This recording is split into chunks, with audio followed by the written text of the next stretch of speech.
you may know, or as we met last time, right, in 2024, we had the Kent County Recidivism Reduction Project, a grant-funded project through the county, initiated and run by my office. And that project was rather successful. We had a number of participants in the project during the course of the year.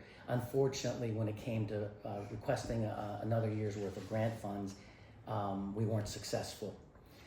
But we didn't give up because we experienced such positive feedback and success with the original program that we were not going to give up. So again, I went to the commissioners. We got a grant writer first off, which was a great asset. She's amazing, grant writer for the county, Joanne McNamara, and I can't give her enough credit.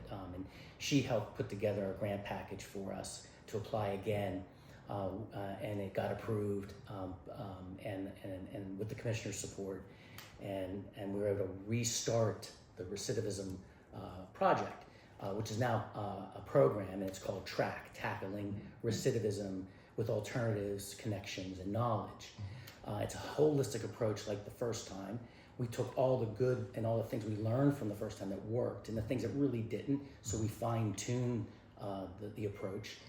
We think we've got a great program here that can really help get people that are minor offenders, nonviolent offenders, on the right track and early. We're trying to intercede or get involved as early as possible, even before the first trial date. So that's one of the approaches. And of course, we're trying to integrate juveniles into this program, and we don't turn a blind eye to individuals that are locally incarcerated that may be getting out in a month or so, engaging with them when appropriate. So again, we're very excited. We have I have a new team. I have Chrissy Chisholm, who's returning to the team as case manager, and a new program manager, Maggie Thomas. Very excited to have her on board. So just to give you a general idea of how the process works, we go through all of our cases, and this is not just for TRACK, but it's for the PASS program as well. And we try to identify cases as early as possible and connect with the defendant's attorney when we can, if they're actually represented at that time. But either way, we identify the cases early for TRACK, and then we refer those individuals to the program, to Maggie and Chrissy, for an evaluation and sort of a review of what would be useful or helpful to this person, if anything, if they're amenable to the TRACK program, first and foremost.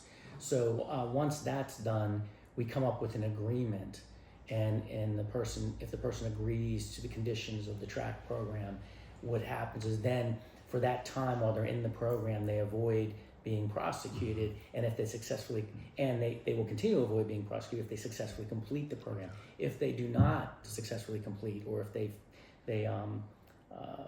get terminated from the program for not cooperating and not living up to the agreement or the conditions that were placed on them, then they just simply continue down the path of being prosecuted.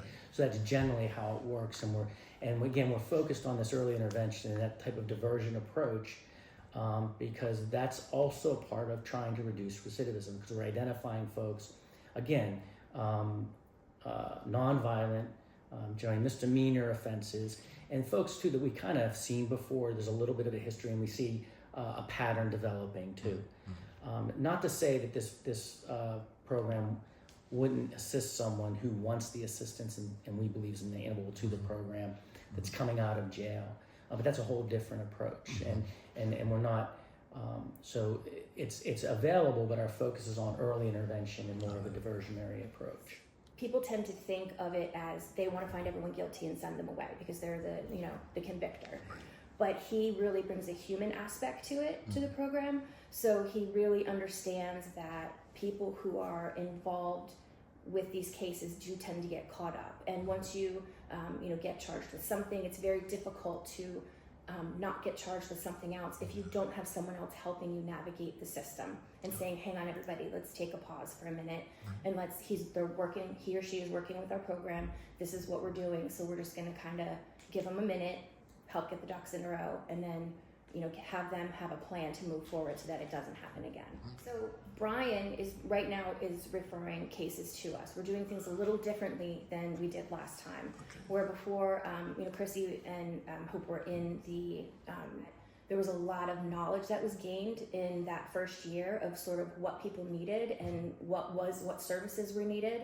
But this time, my job as program manager is sort of behind the scenes, building the structure of the agency, identifying the partners, identifying gaps and needs, and getting everyone to the table to see where we can all do better, or where our program through the state's attorney's office can fill those gaps and make sure that left hand's talking to the right hand. We've had several key meetings with partners, and we are slowly getting referrals from Brian, and we are currently working with those clients that he has referred to us. And again, it's a volunteer program.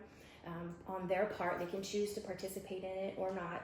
And so we're here to sort of do an intake with them, see what they need, and sort of provide that information back to Brian so that he can file that with the court, and then he can handle all of that information.